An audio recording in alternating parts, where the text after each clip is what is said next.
I walk through the hallways of my almost empty company. My best friend and I had built Ruby's collection from scratch. Ruby's had been flourishing. Now it was crumbling. Darren had kept true to his promise to destroy me. My name had been dragged through the mud by magazines and gossip columns. I had been painted as the villain, the evil bitch that had come between old flames, the treacherous wife who refused to release the man that no longer wanted her, the sad and bitter woman who refused to let go. I have been called names. I have been cyberbullied. I have been painted worse than the devil. The majority of both humans and wolves no longer want to be associated with me. Our profits are dropping drastically, and employees are leaving us, no longer wanting to work for a monster like me. I was the devil, while Miranda was an angel. I was the one trying to break them up instead of the other way around. I walk into my office, but I stop dead. A man that I have only seen in magazines is standing in my office. He occupies the room like he owns it, like it was his own personal playground. Sebastian Ashford is a very powerful man, both in the human and wolf world. He has the unspoken title of Alpha of Alphas. With a wolf that can only be described as a beast, he was the stuff of nightmares. He is also Miranda's former mate. "How can I help you, Mr. Ashford?" I ask him, finding my voice. He doesn't answer immediately, just stares at me with those forest green eyes, as if he could see the pain that was wreaking havoc inside me. He is tall, around 6 feet or maybe more. Midnight black, thick hair. Even though he has a suit on, you can still tell he's fit under it. He is hot in every sense.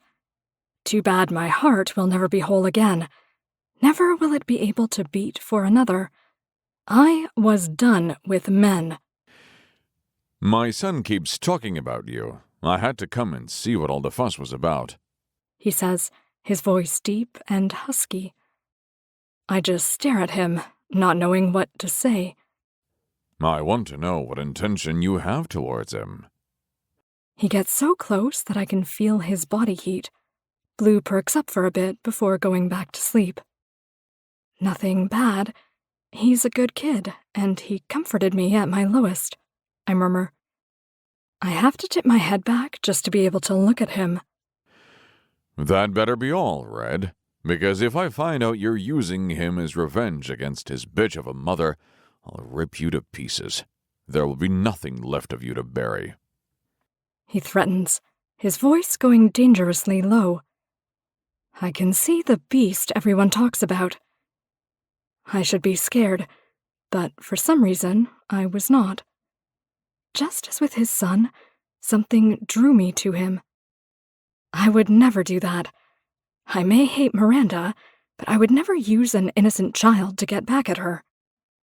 He continues to stare at me in that peculiar way, like he was searching my soul, learning all my secrets. With a last warning, he walks out, taking his overwhelming presence with him. The moment he is gone, the room immediately feels empty. I get back to work, trying to focus, knowing well it was an impossible task. It was hours later when Darren comes barging into my office. He was completely pissed and breathing fire. "Stay the fuck away from my parents! I don't know what you told them to hate Miranda so much, but I won't allow you to sink your dirty claws into them!" He shouts, his voice hateful and full of disdain. I doubt I have any power over them. They hate Miranda for what she did to you, not because of anything I've told them. He looks at me, his eyes full of loathing. How is it that all love has turned to hate? I just don't fucking understand. "Sign the goddamn papers and leave my family alone. Better yet, just fucking die. It would make my life easier." His words shatter me a little further, leaving both Blue and I broken in a way I'm afraid we will never recover. He turns, about to leave, but I stop him.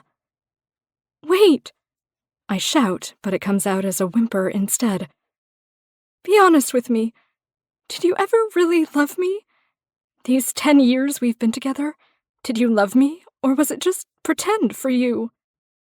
I was fucking scared of the answer, but I just had to know, hoping that at least he loved me at one point, that he had at least cared for me, that he had been happy with me. His answer could destroy me, but I needed it. He sighs before answering. I don't think so. My heart never truly belonged to you.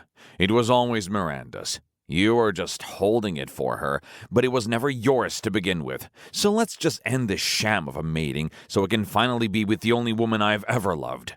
We're 10 years overdue.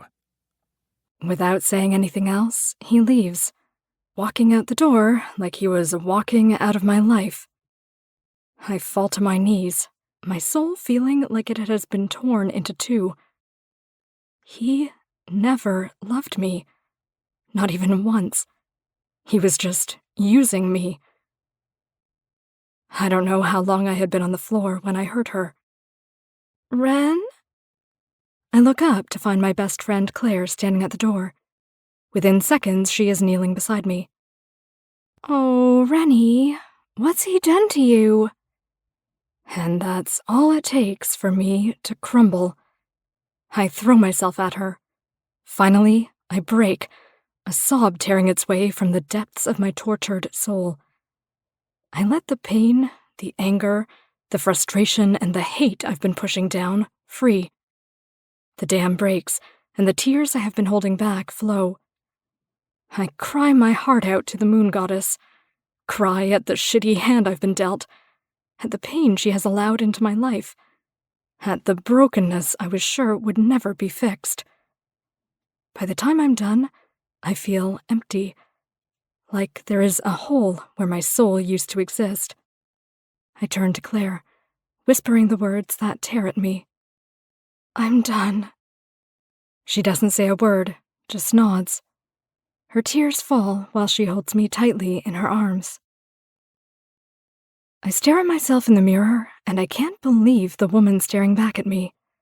She looks tired and broken, eye bags under her eyes, her skin ashy and hair thin. She's lost weight, and the clothes hang off her body. She looks like a shadow of her former self. I close my eyes, praying that when I do open them again, they will be clear. It doesn't work at all. The pain is still there, still swimming in their depths, lurking on the surface.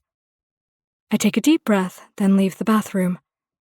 I stand in the room I've been calling mine. It's funny how things can change in just a few months, how drastically your life can take a wrong turn. I survey it, making sure I haven't left anything important behind. Everything I own is packed. The rest, the things Darren gave me, are either burnt or donated. I've cleared everything, leaving no sign that I ever lived there. "Are you ready, Blue?" I ask my wolf softly. "Yeah, as ready as I'll ever be," she replies, her voice barely above a whisper.